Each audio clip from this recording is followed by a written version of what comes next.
Boa noite a todos.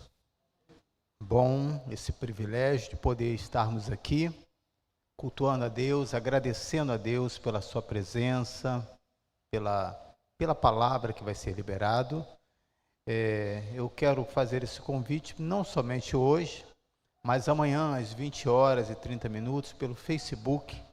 Nós temos durante a semana 2 cultos de oração, às segunda-feira e às quarta-feira. E esse culto ele é também para mim um exercício de fé, uma disciplina, para que nesses 2 dias eu esteja ali. Então, quando eu não estou trazendo a mensagem, e tem outro pastor, eu estou ali participando, igual você participa, né? Então, e para mim é muito importante que você escreva o seu nome, para que eu possa estar ali falando já o seu nome, orando, intercedendo. Então, por ser um culto de oração, nós estamos ali orando, né? Então, o culto é para orar mesmo. Eu quero só também aproveitar para lembrar, isso que você está vendo aí na tela, é intercessão. No mês de agosto, nós teremos aí 5 terças-feiras, onde vamos estar de 7h30 a 8h30, 30 minutos, trazendo um estudo sobre o que é intercessão, o que isso traz como significado, traz mudança para a igreja, para o local, para a sua vida, para a vida do seu familiar. E vamos ter mais 30 minutos que vamos estar intercedendo, né, na prática. Então vai ser algo muito importante e que seria muito bom que você estivesse aqui. Eu quero aproveitar para lembrar que neste mês, hoje, né, comecei a semana retrasada, estamos no livro de Atos, capítulo 14. Então você pode abrir aí, por favor. Durante esse período aí, acho que já tem mais de 3 meses, estamos estudando o livro de Atos e não falando em termos histórico, mas trazendo alguns conceitos e a aplicação para a nossa realidade nos nossos dias de hoje. Então, o meu desejo para que você não somente ao ouvir essa mensagem, mas possa na sua casa fazer essa oração: Espírito Santo, me mostra, me revela. O que tem mais nesse texto que o pastor não falou, que eu não prestei atenção, que eu não consegui ouvir. E ao você repetir novamente essa leitura na sua casa, eu tenho a certeza que Deus vai estar falando com você. Amém? Então vamos lá. Deixa eu pegar aqui.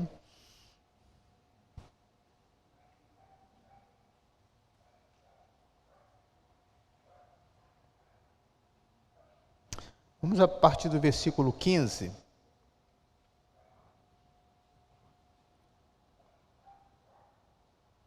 Vamos pegar o versículo 13 para ter um entendimento melhor, tá? Atos 14, versículo 13 ao versículo 18.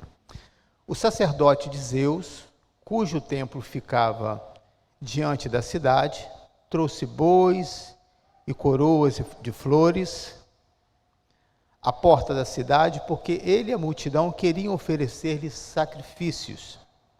Ouvindo isso, os apóstolos Barnabé e Paulo rasgaram as roupas e correram para o meio da multidão, gritando: Homens, por que vocês estão fazendo isso? Nós também somos humanos como vocês, estamos trazendo boas novas para vocês, dizendo-lhes que se afastem dessas coisas vãs e se voltem para o Deus vivo, que fez o céu, a terra, o mar e tudo que neles há. No passado, ele permitiu que todas as nações seguissem os seus próprios caminhos. Contudo, não ficou sem testemunho, mostrou sua bondade, dando-lhes chuva do céu e colheitas no tempo certo, concedendo-lhes. Até aqui. Ainda faltou 18. Concedendo-lhes sustento com fartura e enchendo de alegria os seus corações.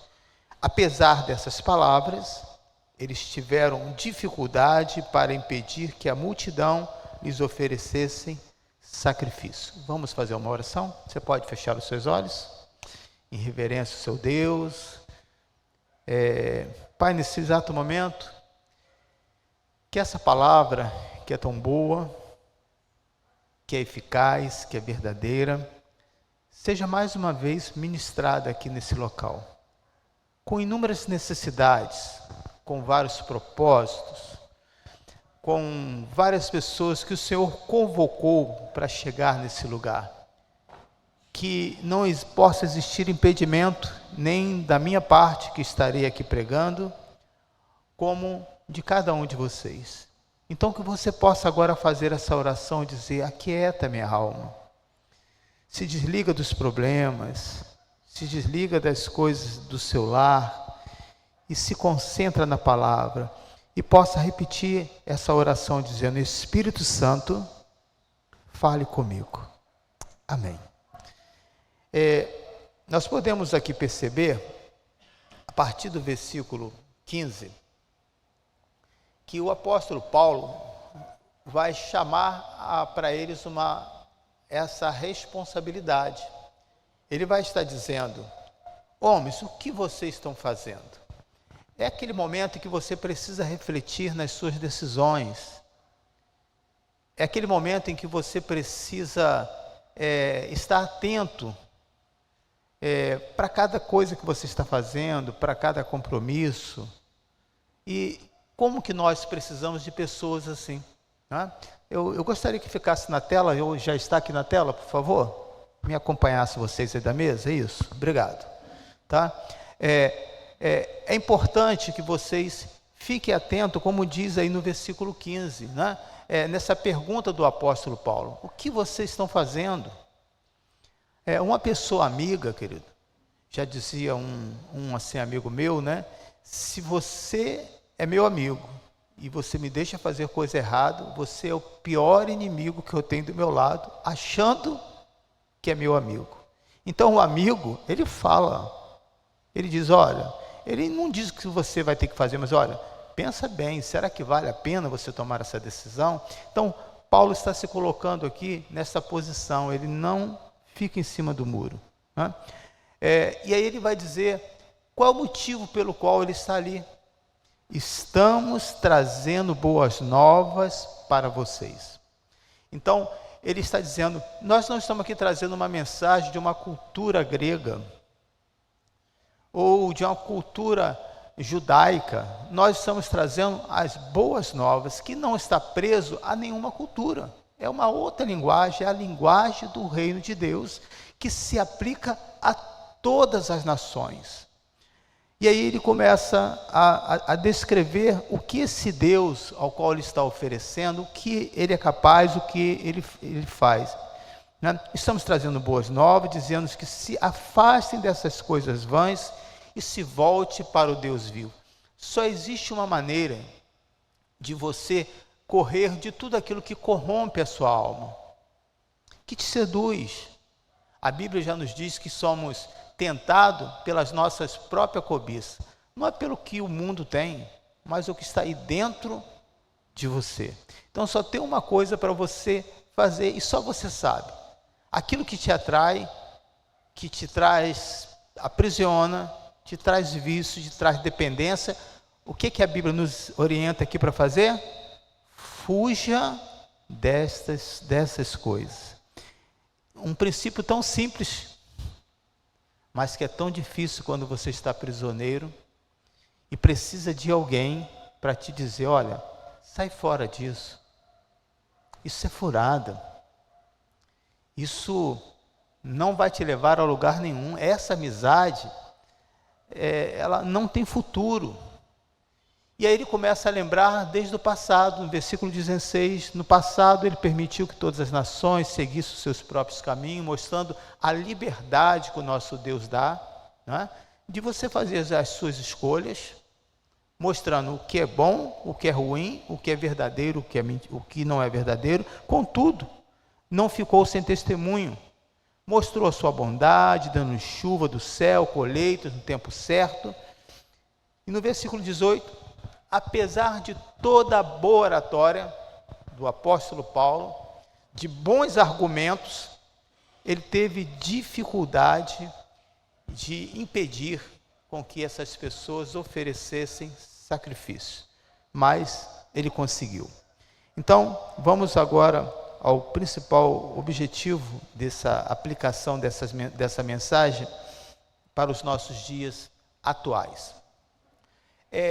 O principal tema que eu puxei desse versículo 11 ao versículo 18, e eu falei muito hoje pela manhã sobre isso, é a idolatria, não é? Das coisas que você coloca no centro da sua vida. E essas coisas não tem nada a ver com imagem, é muito mais sério do que isso. Se fosse só imagem, né? E às vezes o evangélico ele fica tão fissurado, essa coisa de preso a essa questão, e a Bíblia vai muito mais além disso. A Bíblia vai que a verdadeira adoração acontece aquilo quando você coloca como principal o centro da sua vida. E aí é difícil de você identificar, porque se o Espírito Santo não te revelar, você vai dizer, isso não tem nada a ver. Isso é porque eu sou um pai dedicado, isso é porque eu sou aplicado no meu trabalho. E aí nós não conseguimos perceber as coisas que são colocadas no centro da nossa vida, né? É muito comum uma pessoa, quando adquire um carro, a primeira vez, você vai observar isso, se já passou por isso. Olha, ele quer limpar o carro todo dia. Você já observou isso? Quem já esteve aqui, comprou o primeiro carro, vê se não foi assim, né?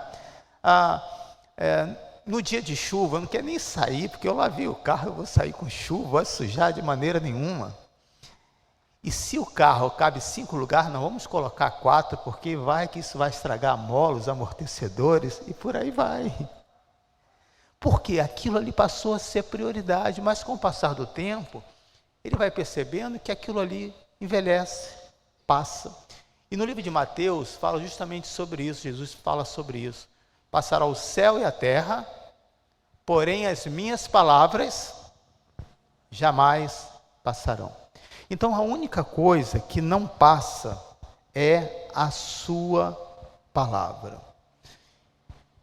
Paulo aqui vai pegar um conceito antigo e vai agora trazer para o conceito atual. Ele rasga suas vestes como uma expressão de indignação, para que aquele povo pudesse entender, para que pudesse chamar a sua atenção, e agora ele vai começar a trazer um conceito novo, dizendo que a indignação dele pelaquela expressão não era simplesmente porque ele estava com raiva, aborrecido, porque aquele povo estava querendo oferecer a ele ofertas, mas porque ele estava ali para dizer, Deus está fazendo uma mudança.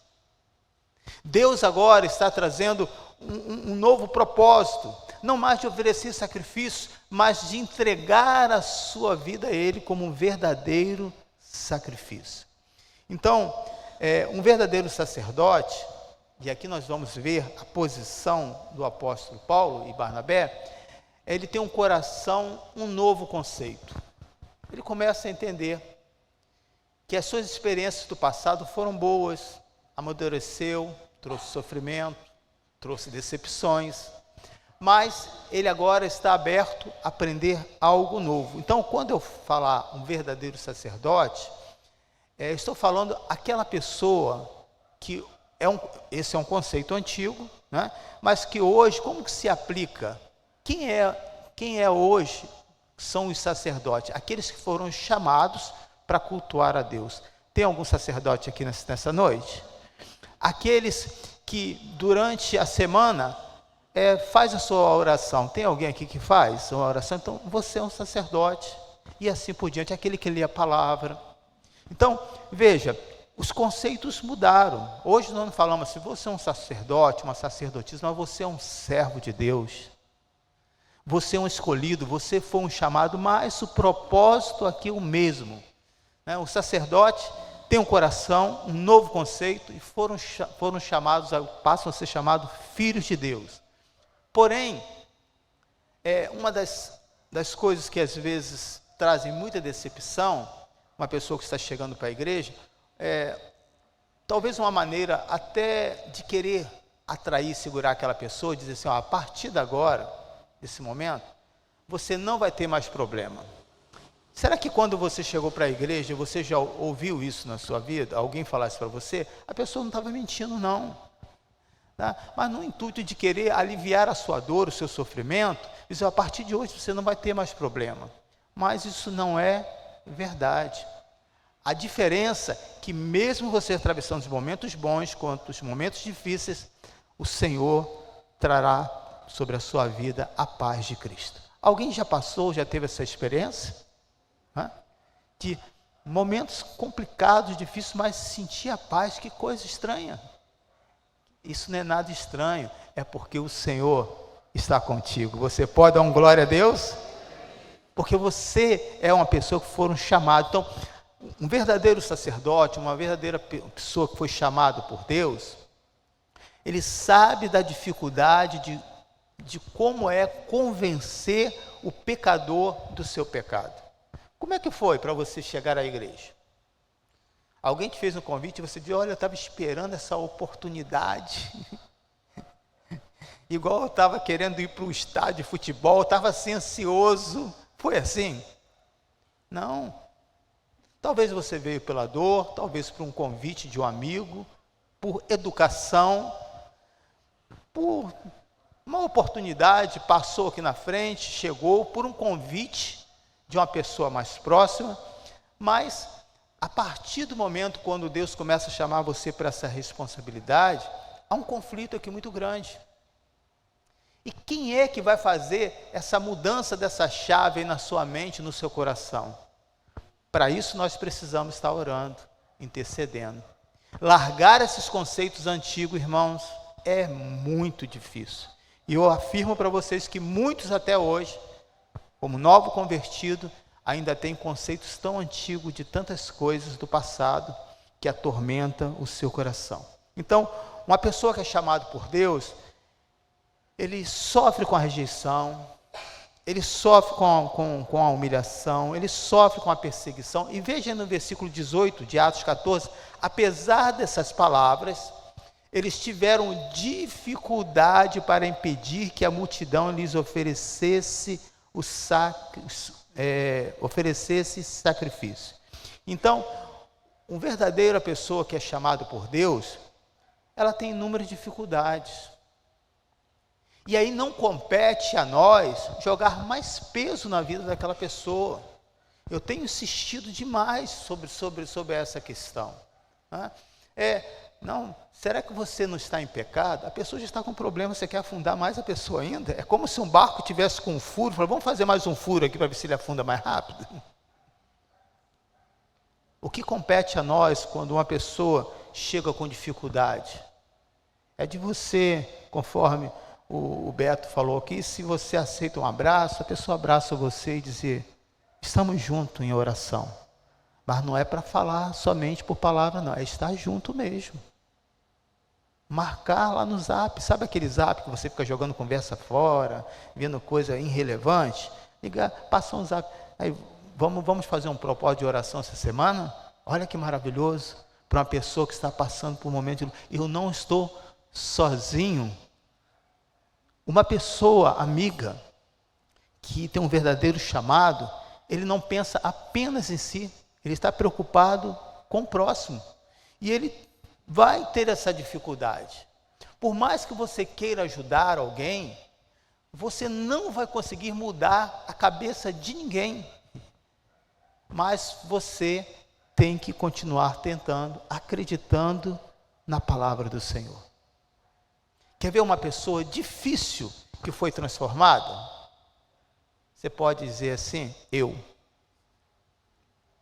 Fala aí. Você mesmo. Nós nunca achamos que somos difíceis, não é verdade? Quer ver a prova disso? Quando você vê um filho que é cabeça dura, ele diz assim, puxou o pai.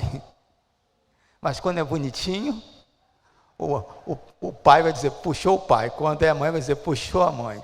Ou seja, sempre as coisas que você vê no outro, a Bíblia diz que é aquilo que você faz. Fulano é teimoso? Não, eu não. Puxou você. Porque temos dificuldade, queridos. Somos extremamente difíceis de ser manuseados.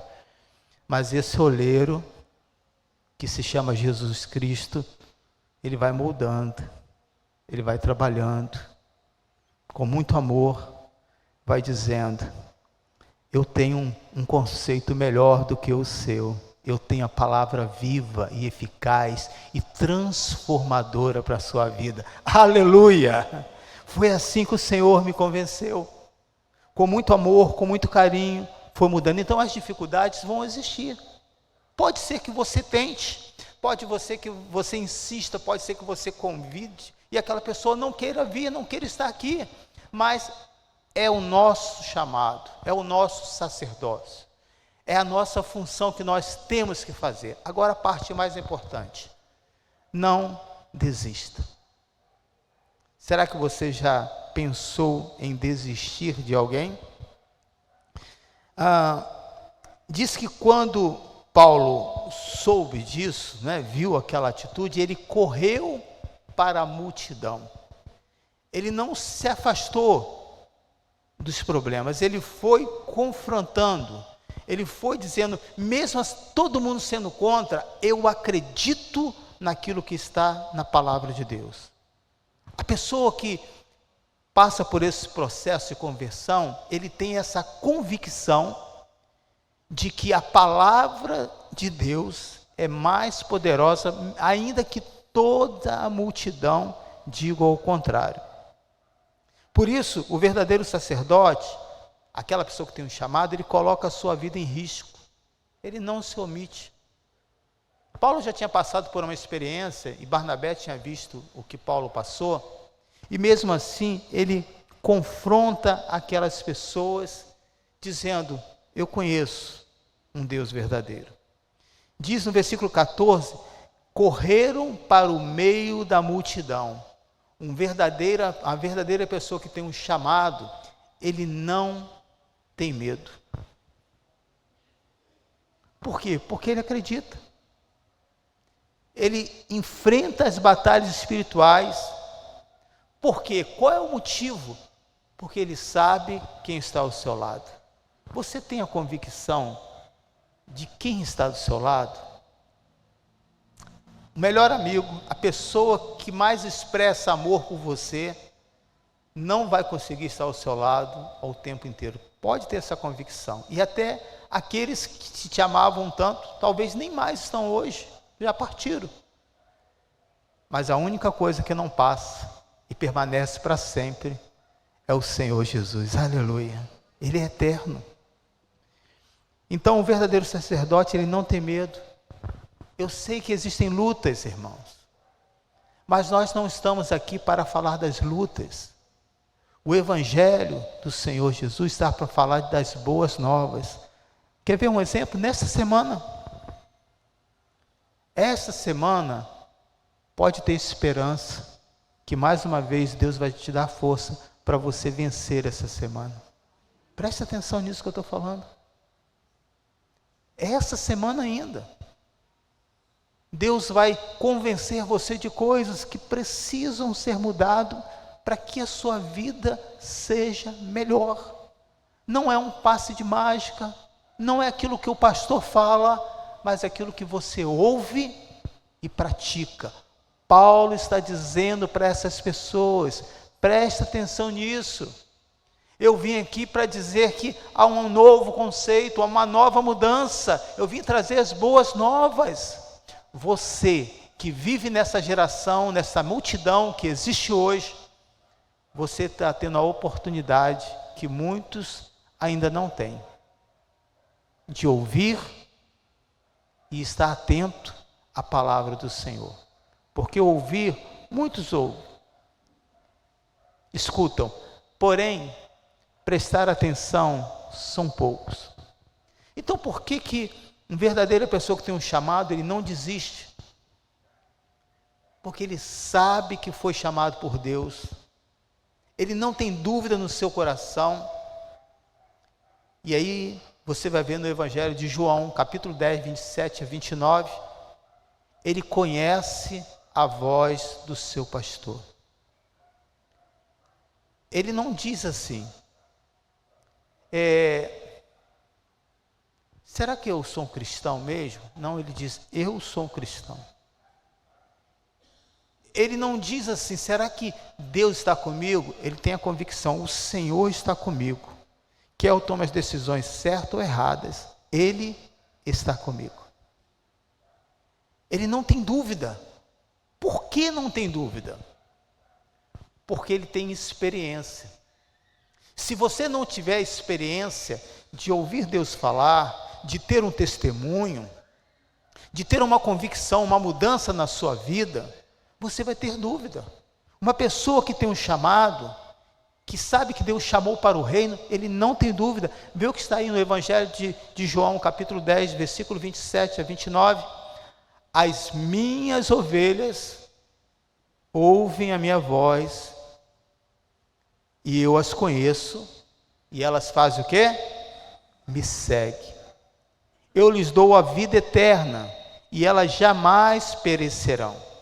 Ninguém as poderá arrancar da minha mão, mas meu Pai, que as deu para mim, é maior do que todos. Ninguém as pode arrancar da mão do meu Pai. As minhas ovelhas ouvem a minha voz, e eu a conheço, e elas me seguem. Não há dúvida. Quando você tem essa experiência de passar por esse processo de conversão, de permitir Deus trabalhar na sua vida, você não tem dúvida. Você não fica preocupado dizendo, isso aconteceu porque foi o diabo, isso é olho grande, isso é maldição. Não existe essa dúvida.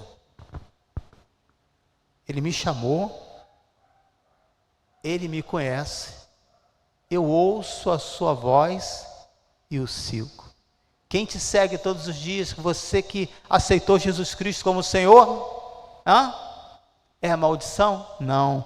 Repita comigo, Jesus Cristo.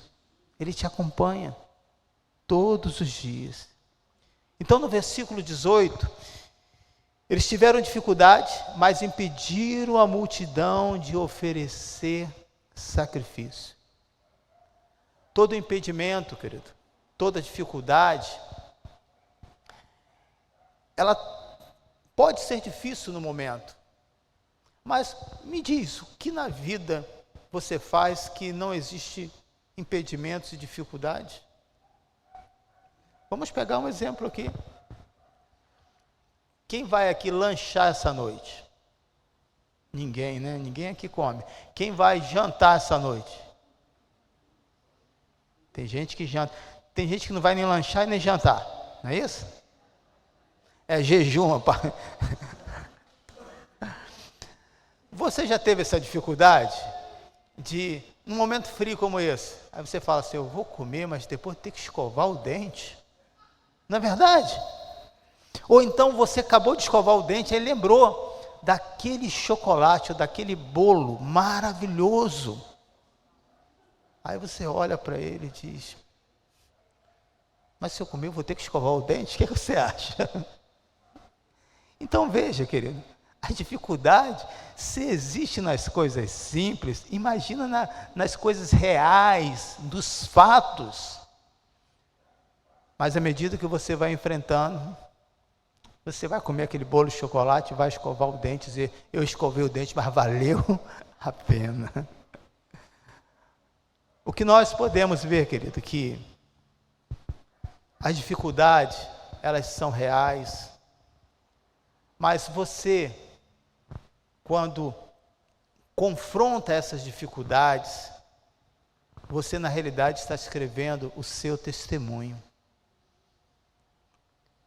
Quantas coisas você se esforçou, se dedicou, gastou horas da sua vida, foi difícil, parecia impossível, mas hoje você consegue ver o resultado, talvez da sua empresa, da sua casa, da sua família, de uma realização do seu filho, de uma questão da sua saúde, né? Então, os esforços valem a pena, e Paulo sabia disso, Barnabé sabia disso, então eles não viram aquilo como um impedimento, eles viram aquele tumulto como uma grande oportunidade para pregar o amor de Deus. Então essa semana, estava fazendo um trabalho em um determinado lugar, e aí eu me deparei com um pequeno detalhe que eu não observei, né? de iluminação, de sol, de planta que não poderia estar naquele momento, e eu fiquei com aquilo na cabeça, dizendo assim, eu não percebi uma dificuldade que iria aparecer.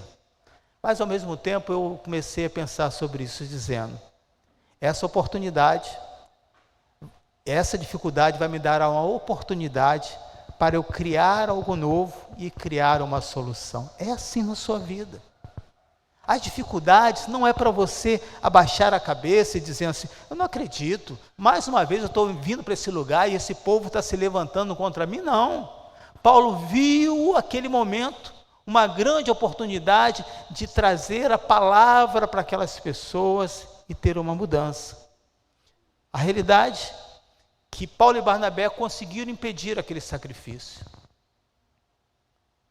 mas eles não conseguiram mudar o coração daquelas pessoas. Vamos falar agora sobre esse coração obstinado, a idolatria a si mesmo, né? O tema principal do versículo 11 a 18 é essa idolatria. E hoje uma das maiores idolatrias que acontece, a idolatria do seu eu, né? Aquela pessoa que hoje passa a ser o centro da vida, de tudo, ele tem a necessidade de ser o centro da vida dos outros, né? E dele mesmo. A preocupação em querer buscar, realizar apenas a sua vontade. E o Evangelho vai na contramão disso. O Evangelho não é para que você tenha uma mudança, uma qualidade de vida apenas. Não é para que apenas você sinta paz, mas que o que você tenha seja em grande abundância, que possa ser compartilhado com outras pessoas. Então, um coração obstinado não abre mão dos conceitos antigos. Sofre por querer adaptar o novo naquilo que é do passado. O que é isso? Ao chegar na igreja, ele não consegue deixar as coisas velhas para trás, como diz a Bíblia, mas tenta pegar o Evangelho e dizer, por que eu não posso continuar com essa prática? O que tem? Não tem nada demais. E se ele estiver no lugar, numa igreja, que prega a palavra de Deus como essa, que discipula, que corrige, ele não vai conseguir aguentar e permanecer aqui. E ele vai para um outro lugar, porque a preocupação não é que o Evangelho se expanda no seu coração, mas que o Evangelho possa se adaptar ao modo de vida que essa pessoa vive. Porém, querido, isso não é viver o Evangelho, não é viver esse cristianismo. As mudanças, largar esses conceitos antigos, é difícil. Então, vamos pegar aqui uma situação bem prática, né? De uma pessoa que passou por lutas na sua vida conjugal, tomou decisão errada, imaturo, não ouviu os conselhos das pessoas mais próximas, e aí o casamento foi horrível, foi uma decepção, trouxe marcas ruins. Então, aquelas marcas ruins ficaram registradas. E a pessoa vai dizer assim, nunca mais eu vou me casar com outra pessoa. Passa o tempo, a pessoa está muito feliz, mas tem um conceito, tem uma palavra que diz, não é bom que o homem viva só. Não está falando da figura masculina, está falando da natureza humana, ok? Não é bom. E aí a pessoa fala assim, olha, sabe o negócio? Nesse frio, está faltando alguém aqui para me aquecer. E aí, começa sem perceber, um amigo meu falava que era cobertor de orelha, né? Horrível isso, mas é isso que ele falava. Então, essa pessoa disse, eu preciso arrumar alguém. E consegue arrumar uma pessoa legal. Mas aquele conceito antigo ficou lá atrás, ficou guardado no passado e no coração. Ele vai dizer, você sabe de uma coisa? Eu posso até morar junto, mas casar nunca mais. Por quê? Porque no passado não deu certo, e agora, se não der certo, eu separo. Veja, querido, eu não estou aqui contando a vida de ninguém, porque graças a Deus eu não sei a vida de ninguém aqui, né? É problema você com Deus. Mas eu quero mostrar para você que um conceito antigo, se você não deixar Deus tratar, você vai estar na igreja e se adaptando, né? A Bíblia, ela não se adapta à sua realidade. Você que vai se adaptar ao cristianismo, é diferente. Ele que é Deus soberano, não somos nós. E é nessa hora que o pastor gosta de ouvir um amém. Aí é o silêncio geral. Temos essa dificuldade, essa resistência desse povo pagão, é a nossa resistência. Né? Essa luta incessante de Paulo e Barnabé é a luta de todos os pastores, de todo cristão que vai pregar falando sobre as mudanças de vida. Então o que nós precisamos fazer? As minhas decisões no passado foram ruins, mas isso não quer dizer que isso vai se repetir agora, porque você está maduro. Você agora está mais com o pé no chão, acabou aquela coisa jovem, né? Aquele desespero, você agora está mais consciente. Então, por que não permitir que Deus comece a escrever uma nova história com os princípios da palavra no seu relacionamento? Quer ver um outro exemplo prático? É muito legal isso eu observo nos pais. O pai tem um filho, ou um filho, né? Aí ele disse, o filho é tranquilo, não teve problema de saúde, não teve refluxo igual a minha filha tinha direto. Me diz aí mais coisas aí, bronquite. O que mais as crianças têm aí? Eu já passei essa fase há muito tempo, me ajuda aí, gente. Criança pequena tem rinite? Tem? Rinite, pneumonia, essas coisas, né? A sua criança não teve nada disso, amém? Cheia de saúde, e aí você fica empolgado, vou ter outro, porque esse é quietinho. Aí você, não vou dizer que cai nessa besteira, né? Mas é sua decisão. Eu, graças a Deus, só tive uma, aleluia. E aí, você tem outro. A outro que vem, ou outro, é totalmente diferente. A primeira não mexia em nada, esse mexe em tudo. O outro que você falava, elazinha obedecia, esse responde. Por que eu tenho que fazer isso? E aí você fica arrependido? Não tem como. Né? Você tem que enfrentar essa situação. Então, querido, veja, querido, tanto as coisas ruins que não foram boas, quanto as coisas boas, não quer dizer que a vida ela não segue esse padrão. Porém, a palavra de Deus nos diz que à medida que vamos sendo desafiados, nós podemos contar com Ele, que Ele vai te ajudar.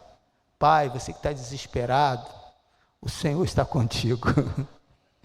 Você tem aqui a toca, tem os professores para te ajudar, mas principalmente, você tem a igreja, mas principalmente você tem o Senhor ao seu lado, que você vai dobrar o seu joelho. E eu lembro de uma oração de um grande homem de Deus, que ele disse, os meus filhos não serão para servir o mundo.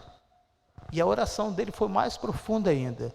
Se for para servir o mundo, Senhor, antes dele ir para o mundo, que o Senhor os leve. Então era o compromisso daquela pessoa em servir a Deus. Um coração obstinado, querido, sofre por querer adaptar o novo, né, no seu antigo conceito.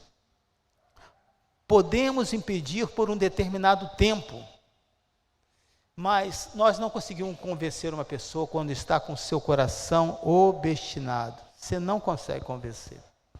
A pessoa é educado, ele vai parar para te ouvir, mas ele não vai fazer nada daquilo. E aí, você não precisa carregar a culpa. Isso é obra do Espírito Santo. Mas nós não podemos desistir. O que você tem que fazer?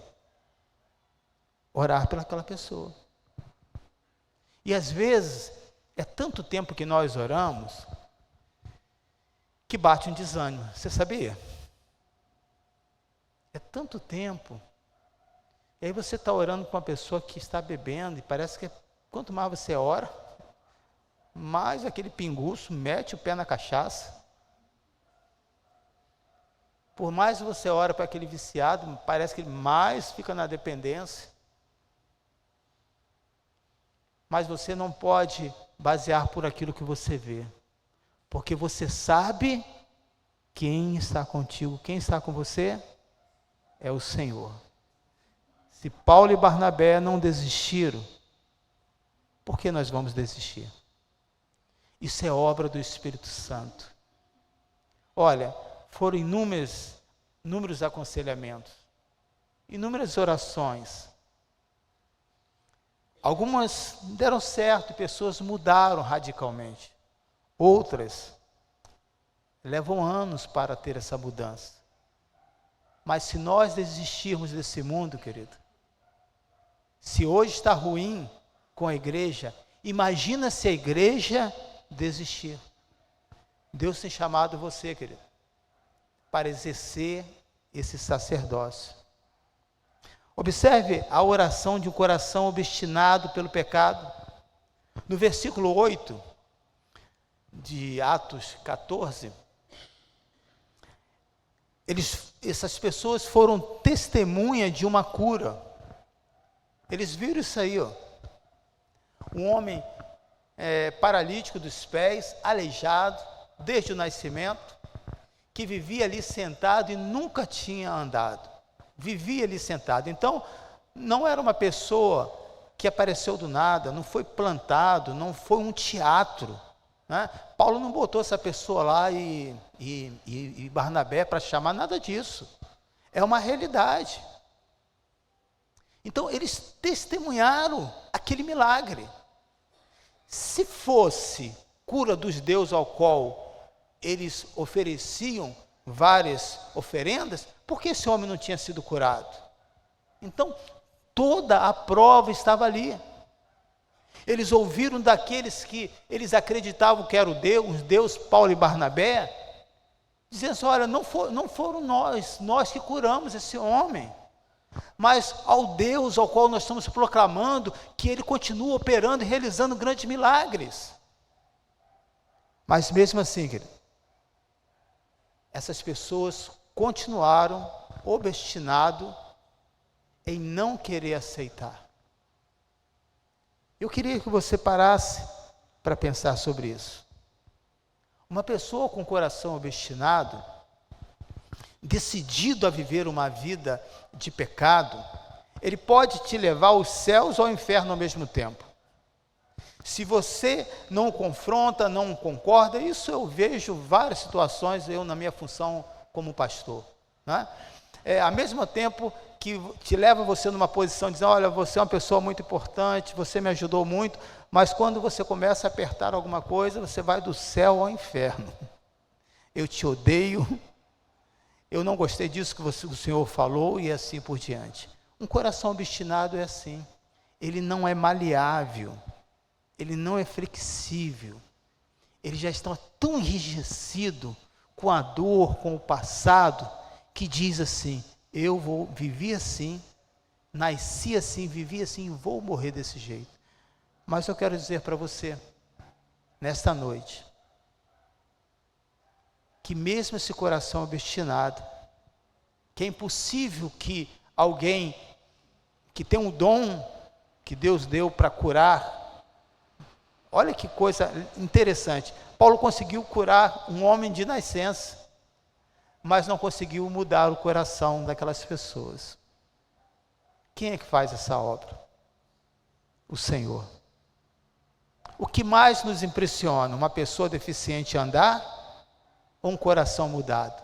Para mim, uma pessoa deficiente, mas para o Senhor não.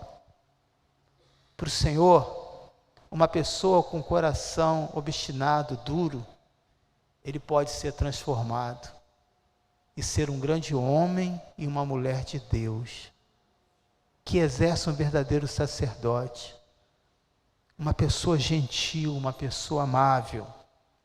Por isso a importância da oração intercessória, da idolatria do seu eu, de negar a si mesmo.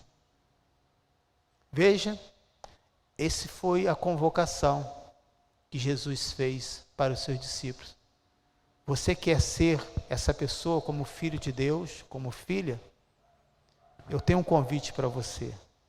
Não apenas me siga, não. Só isso não vai ter mudança. Mas faça o quê? Negue-se a si mesmo. Tome a sua cruz e siga-me. Vamos estar de pé?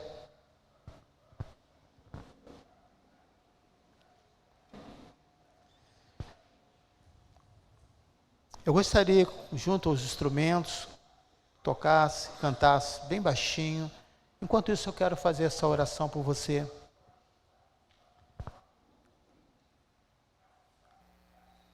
Eu tenho exercido o meu chamado como filho, como filha de Deus, ou eu tenho dúvida?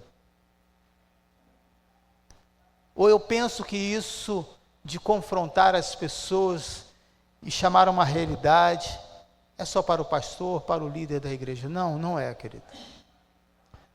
Deus conta com você, para que você leve esse evangelho a outras pessoas. Esse evangelho não é para falar de coisas ruins. Não é. Se você estiver com uma pessoa que só fala de tragédia, de coisas ruins, essas pessoas não são mensageiros de boas novas. Dá esse recado para essa pessoa que o pastor Emilson mandou: olha, você não é mensageiro de Deus, não. E diga que eu mesmo, foi eu que falei. Porque o mensageiro de boas novas, ele traz palavra de esperança. Essa semana será uma semana de bênção. As dificuldades, você sabe que elas já existem. As notícias ruins, basta você abrir a mídia, as mídias que você vai ouvir toda hora. Mas as boas novas é só para aqueles que são filhos e filhas de Deus. Aleluia! Você pode erguer as suas mãos, você pode fechar os seus olhos.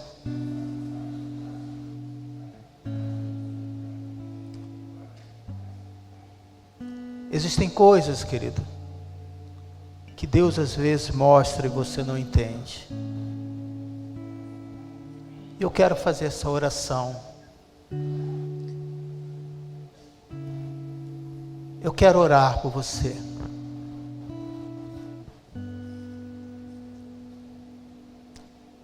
Essa noite Deus me mostra nesse momento em algumas pessoas como uma morte espiritual. Secas, sem vida.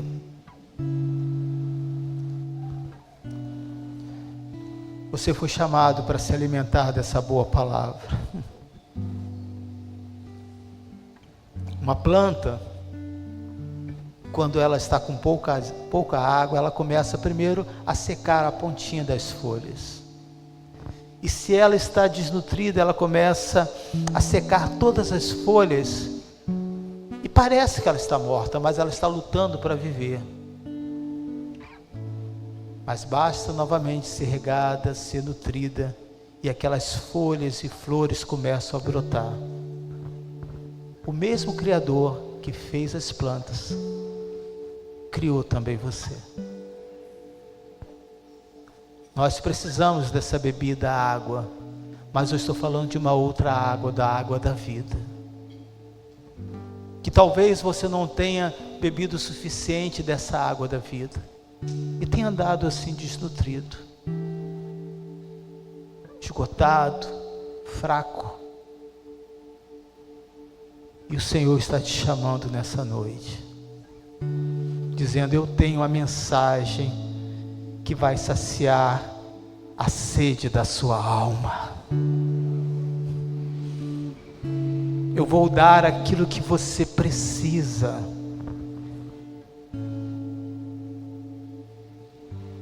Que é a palavra de Deus. Ô Senhor, vai com nesse momento, sobre a vida de cada uma das pessoas. Vai trazendo esperança. Vai mostrando as coisas que estamos colocando como centro da nossa vida e deixando Deus de lado.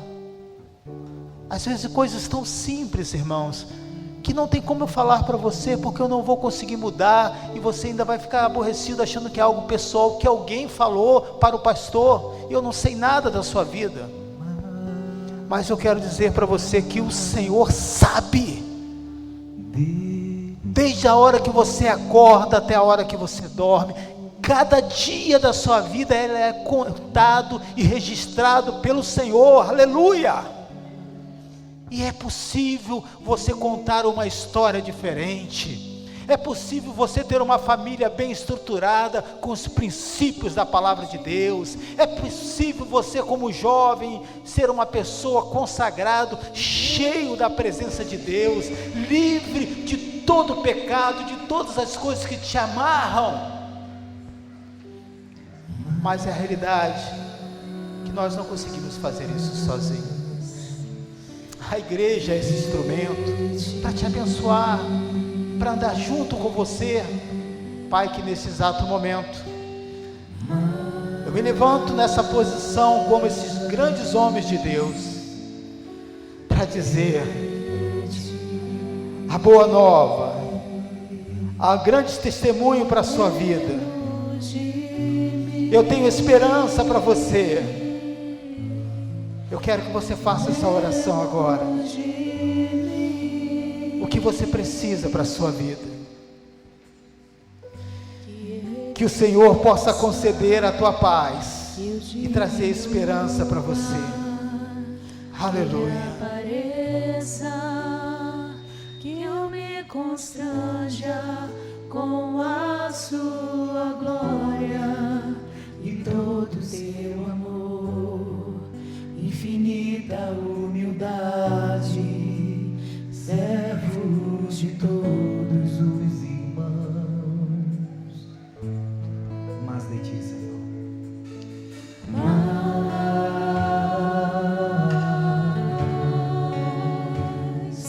de ti. Muito mais, muito mais.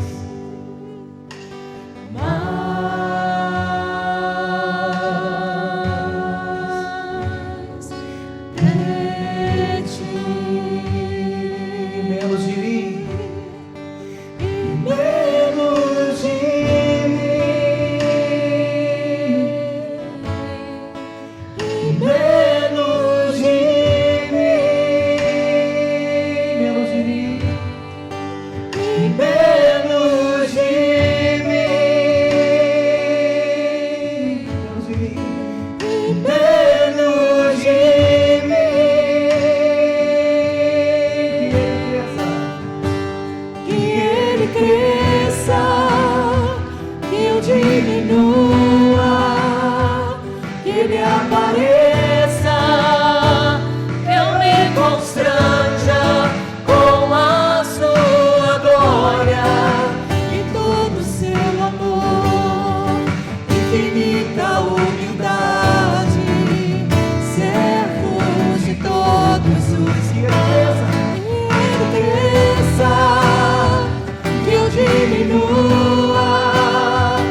ele apareça, eu me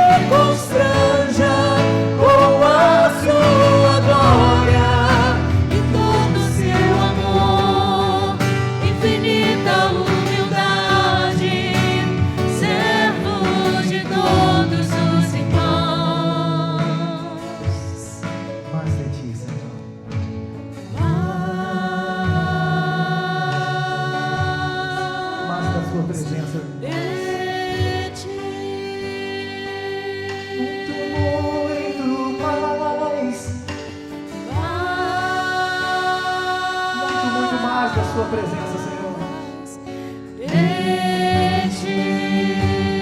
Menos de nós. Menos de mim. E menos de mim. E menos de mim. E menos de mim. Eu me consolo ao Senhor.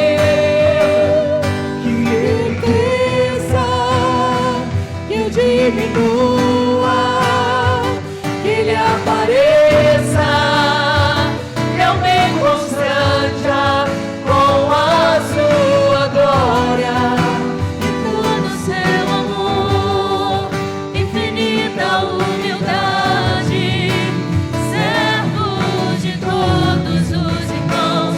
Que Ele cresça, que eu diminua, que Ele apareça, que eu me constranja com a sua glória e todo o seu amor, infinita humildade, servo de todos os irmãos.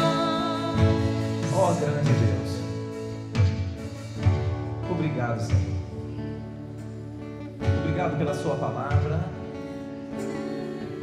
Obrigado pela sua presença que está sobre nós. Obrigado por esses momentos especiais que passamos aqui, Pai.